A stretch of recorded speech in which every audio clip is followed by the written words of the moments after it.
આજની પ્રેસ વાર્તામાં અમારી સાથે ખાસ ઉપસ્થિત વિધાનસભા કોંગ્રેસ પક્ષના નેતા આદરણીય તુષારભાઈ ચૌધરી, શહેર કોંગ્રેસ સમિતિના પ્રમુખ શ્રી સોનલબેન પટેલ, પ્રદેશ કોંગ્રેસ સમિતિના મીડિયા કોઓર્ડિનેટર ડૉક્ટર મનીષભાઈ દોશી, હેમાંગભાઈ, અમિતભાઈ અને તમામ પ્રેસ મીડિયાના મિત્રોનું આ પ્રેસ વાર્તામાં હાર્દિક સ્વાગત કરીએ છીએ। આપ સૌ જાણો છો એમ આખા ગુજરાતમાં સ્થાનિક સ્વરાજની સંસ્થાઓની ચૂંટણીઓ ડ્યુ છે। એસઆઈની પ્રક્રિયાને કારણે આ ચૂંટણીઓમાં વિલંબ થયો અને આગામી ટૂંક સમયમાં સ્થાનિક સ્વરાજની ચૂંટણીઓ યોજાવાની છે।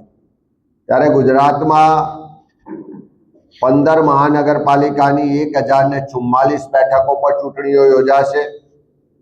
34 જિલ્લા પંચાયતની લગભગ 1084 બેઠકો પર ચૂંટણીઓ યોજાવાની છે।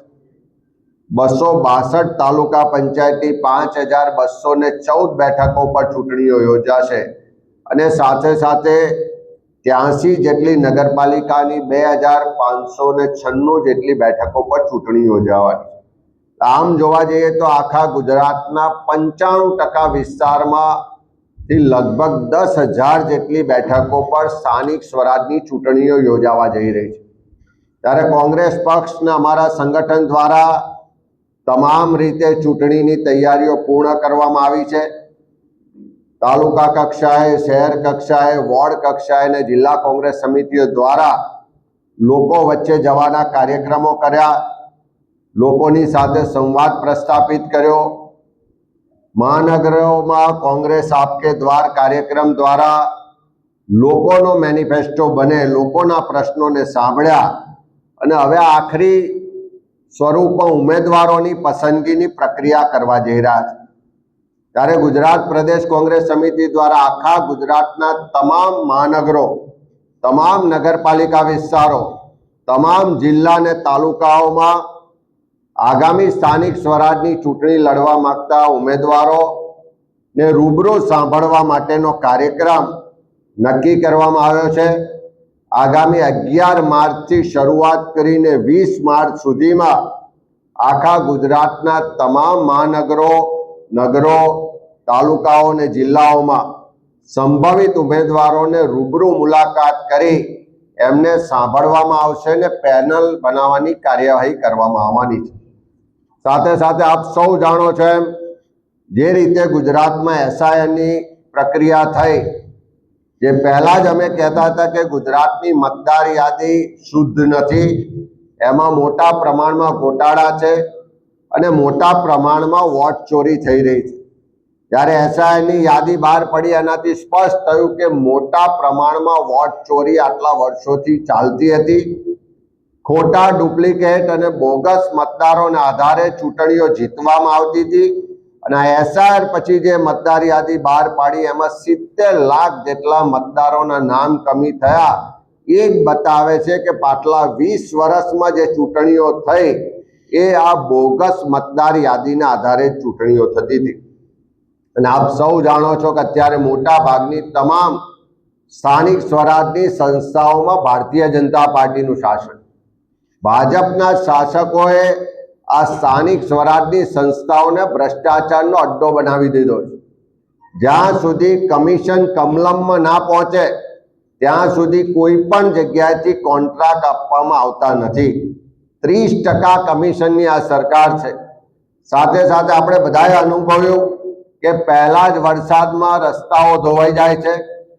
હજુ તો પાણીની ટાંકીનું ટેસ્ટિંગ થતું હોય ત્યારે પાણીની ટાંકી તૂટી પડે છે અને પ્રજાના જે પરસેવાના ટેક્સના પૈસા છે એની ઉઘાડી લૂંટ આ સ્થાનિક સ્વરાજની સંસ્થાઓમાં ભારતીય જનતા પાર્ટીના શાસકો કરી રહ્યા છે।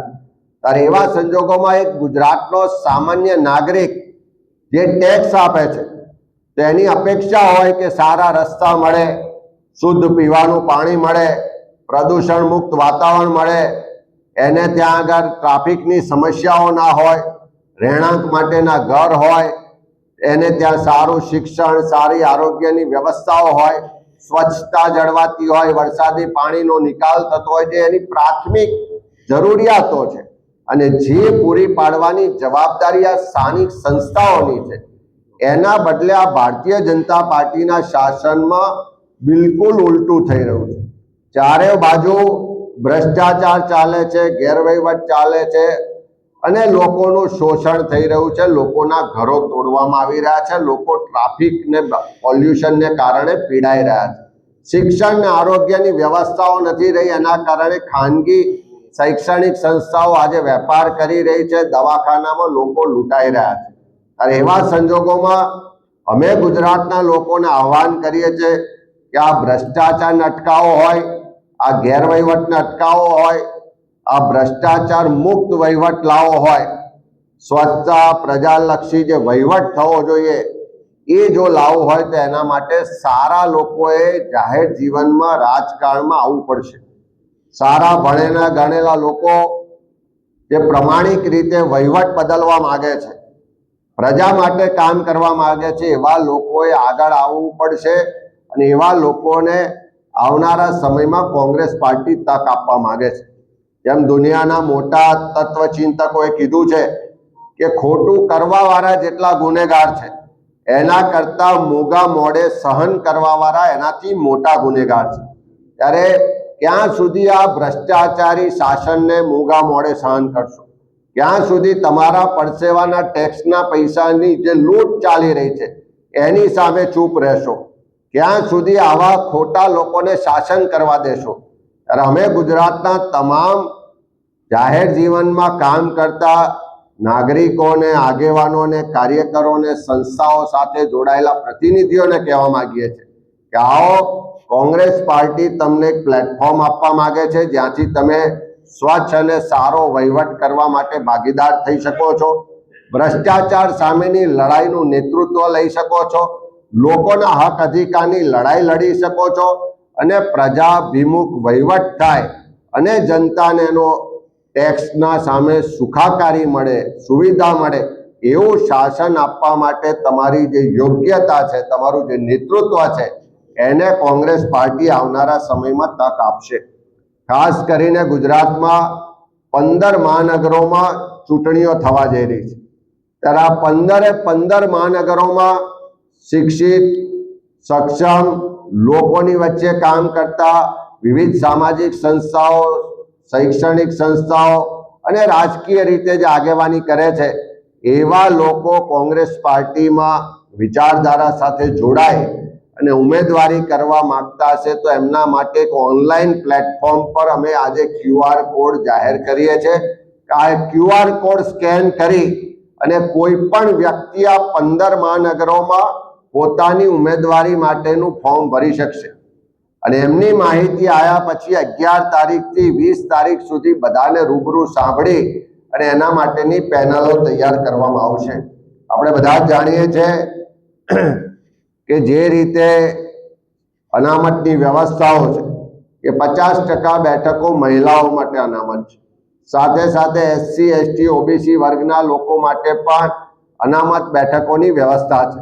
ત્યારે આ મહિલાઓ માટે, SC, ST, OBC વર્ગના લોકો માટે પણ એમને વિનંતી કરીએ છીએ કે સારા, સક્ષમ, જેને સ્વતંત્ર રીતે પોતાના વિસ્તાર માટે, પોતાના સમાજ માટે, પોતાના શહેર, તાલુકા અને જિલ્લા માટે કામ કરવું છે એવા લોકોને પણ આહ્વાન કરીએ છીએ. સાથે સાથે આખી પ્રક્રિયા દરમિયાન કોંગ્રેસ પાર્ટીનો અમારા નેતૃત્વ આદરણીય ખડગે સાહેબ, રાહુલ ગાંધીજી, અમારા પ્રભારી આદરણીય મુકુલ વાસનિકજી ને સમગ્ર કોંગ્રેસ પાર્ટીનો નિર્ણય છે કે આગામી સ્થાનિક સ્વરાજની સંસ્થાઓની ચૂંટણીઓમાં 50% બેઠકો પર યુવાનોને તક આપવામાં આવશે.